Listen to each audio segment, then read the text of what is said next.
Why are stocks starting to ignore the economy? It's a disturbing new trend. We're going to take a look at some of the key economic numbers released recently and show you the divergence between that and stocks. Starting out with, this was reported yesterday, the Fed's pace is slowing. Reported on investing.com, Fed may need to slow the pace of rate cuts. This is by Fed's Goolsbee. He said in part, the pace of cuts may need to slow amid uncertainty about where the rate cut cycle will eventually end. Essentially, he's saying the Fed needs to slow down on their rate cuts. Now, in particular, manufacturing was reported. It's improving slowly. This reported yesterday, Philly Fed general activity, negative 5.5. It's not great. It's not awful. It would be better if it was positive, but it's holding steady, which is encouraging. Now, the different sectors within the Philly Fed, this is not a trend that is new. We've spoken about this in the past. Prices paid exceeds prices received. The raw materials that the manufacturers have to purchase in order to produce those goods that we buy, well, they're very expensive.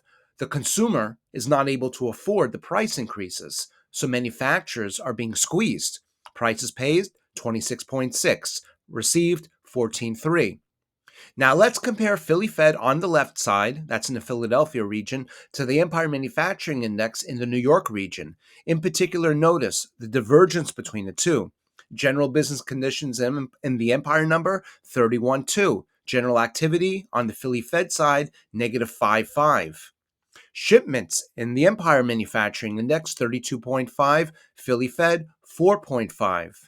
New orders in New York, 28. In Philly, 8.9.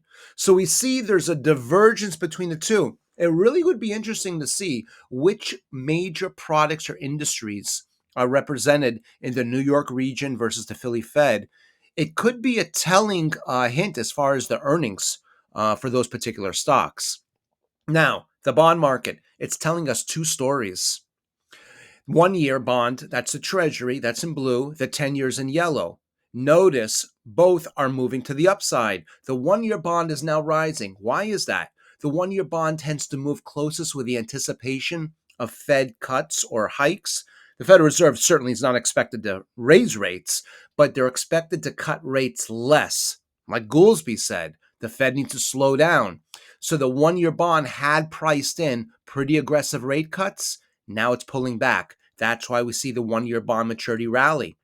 We also see the 10 year maturity also rally in terms of yield. The 10 years moving higher because a long term expectation of economic growth. That's reflected by the longer term maturities, such as the 10 year. So we see a growing anticipation, and this is good news if you look at on the surface, at the long term prospects for the economy are good. And on the short term, the Fed doesn't see any urgency to cut rates. Here, the Fed funds futures.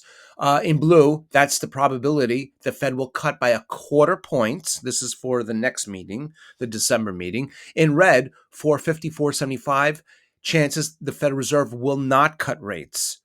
So we can see the probability of a quarter point cut. Well, just last week, that was at 83%. This is the aggregate score, by the way. This now stands at 56.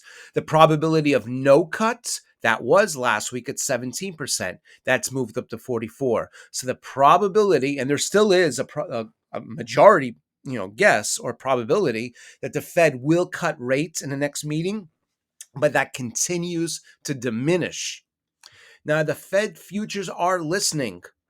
Here are the aggregate Fed probabilities in red.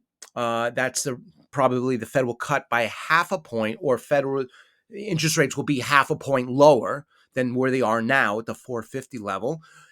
In yellow shows the probability of a quarter point reduction from current levels. In particular, notice, and this is where we were last week, by the way. Last week, the probability in December that will be down a quarter point was 58%, and in January will be down only also a quarter point, and that's a 92%. So the probability last week is that we'll only be down quarter point in the next two meetings. Last week, there was a 52% chance in the March meeting we'd be down by half a point, and by May, 83% chance we'd be down by half a point.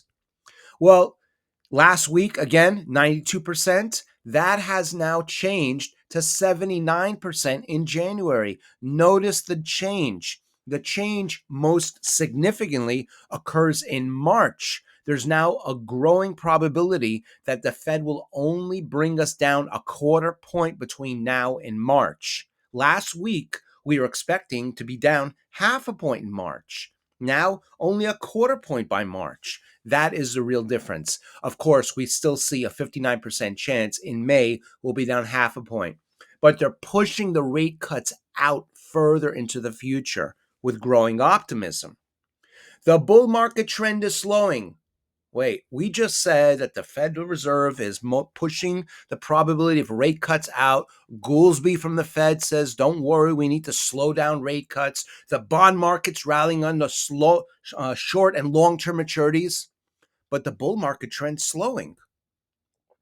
We've calculated the 60-day angle. What's a 60-day angle? We're going to throw out all technical analysis. We're just going to look at the angle as if we were with a protractor, going to draw a line on the chart and measure the angle. In white, that's the S&P 500.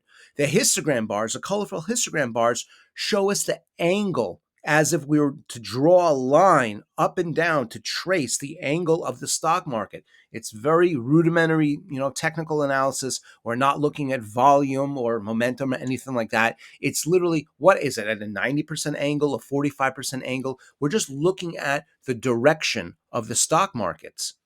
In particular, notice, again, the white line, that's the S&P 500. The histogram bars on the top, they're moving down. They're declining, which is showing us that the stock market, the angle of the chart is starting to decline as well. And this is going back to April of this past year, just as an example.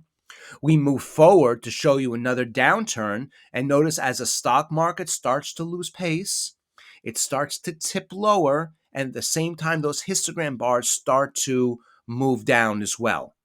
Well, fast forward to present day, this is where we are now. The yellow line, S&P 500.